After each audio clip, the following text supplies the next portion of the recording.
Hi there and welcome to today's special edition of CTV News Report.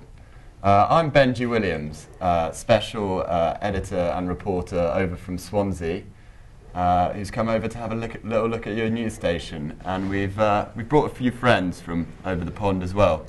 If I could just introduce them quickly. We have Mr. Ewan Shotton directly next to me, Jack Jenkins next to him, and then Bradley Walsh completing our panel tonight. What's going to be up for discussion this evening is going to be directly based on the things we've been learning whilst we've been out in America. So we've been looking at the role of media and technology and its increasing role in everyday life, especially young people's lives. So we're just going to, for a start, just get a feel of how much technology and plays a role in like the everyday life of a young person. Then we're going to discuss the ins and outs of it, whether this has a positive role on kids or whether it can have negative aspects as well. Maybe compare how British people see it towards how American people see it. We'll see how we go. Anyway, I'd like to start off. How often do you say you use the internet on a daily basis? More so back in England, obviously, but I've got my phone on me most of the day, which says a lot. I'm sure you're... Oh, I'm likewise, yeah. I mean, we've discussed this idea of the phone zone, where your phone is always on you, so you always have it picking it up, seeing if you've got a text, playing on games, going on the internet. Also, your timekeeper as well. Yeah, exactly, yeah. It takes out the role of loads of other things like watches or alarms or stuff like that, so you suddenly start to become very dependable on them, I think. But what about you, Jack? Do you have a new smartphone? Do you spend... Yeah, I've got an iPhone. Of course, with that, it brings 24-hour access to the internet. Exactly, right. Internet sites like Twitter, Facebook, Instagram, whatever else that you use are always at your fingertips. And of course, other internet sites like forums, you're always able to access those. So I think that in the current day and age, that internet is an integral part of daily life. Definitely. And it seems that you can never really be bored with these phones. Like every single time you see somebody waiting at a bus station or like at an airport or something, their go-to thing is always their phone. Like they'll be absolutely fine if they've got their phone there. Like. And of course, they're always bringing out new apps, so everything is fresh. There's always a new like fad, like Candy Crush or something like that. Yeah. I'm certainly a big fan of it. Yeah. Gets me going. Yeah, and just for like a month, the teenager is addicted to that game. Just doesn't lift their head. Or Angry Birds. Interact with anybody else. Yeah. It's just them done. done. Sitting amongst a group of friends and everybody just has their phone looking down like that, just like each playing their own individual game. Yeah, you see people around campus just totally engrossed, not paying attention to what else stuff is going on. So, Brad, if I could come to you.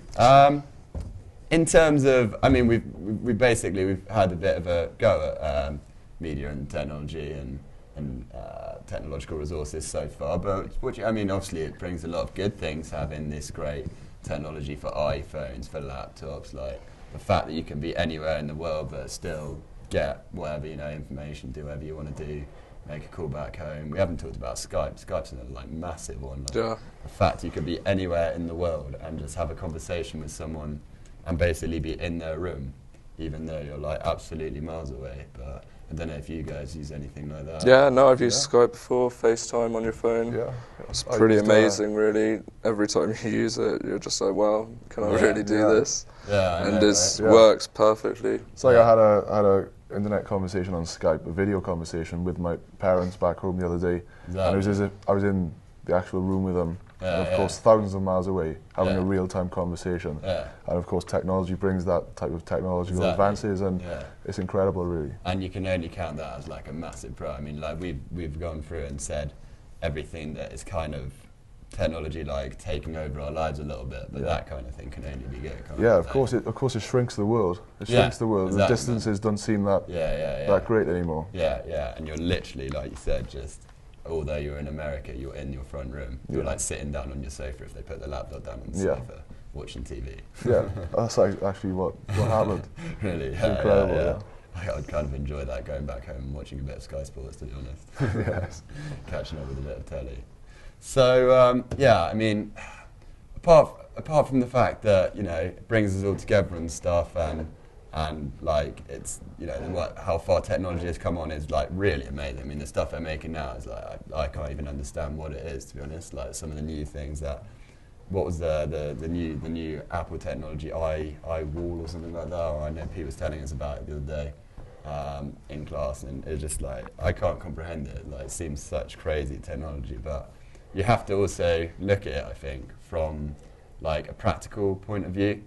Like, the fact that, like, say 50 years ago, if you said to someone, oh, do you want to meet up? Yeah, should we go for a drink this evening?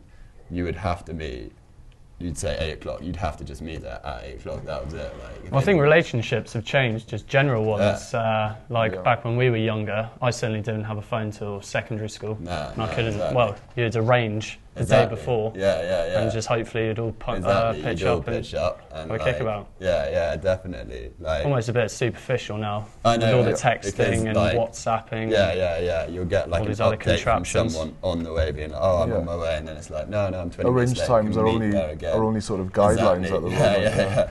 It's gone from being, we'll make a day, definitely be there and everything, to, well, we've got our phones now, so that's all right. I think with Facebook as well, you just sort of have an idea of what any one of your friends are doing at one time. Yeah, definitely. Which is a little bit scary. It is a bit scary, I find. Especially as, I mean, I don't know what their protective measures are on it now, really, but like, you used to just be able to like type in anyone's name, just go browsing through some. Just go through their pictures, where they live, phone numbers. I think mine was on it. Yeah. I think I might even still have mine on, stupidly, but that's all right. Like, you can literally, without knowing the person, properly sort them out, can't you?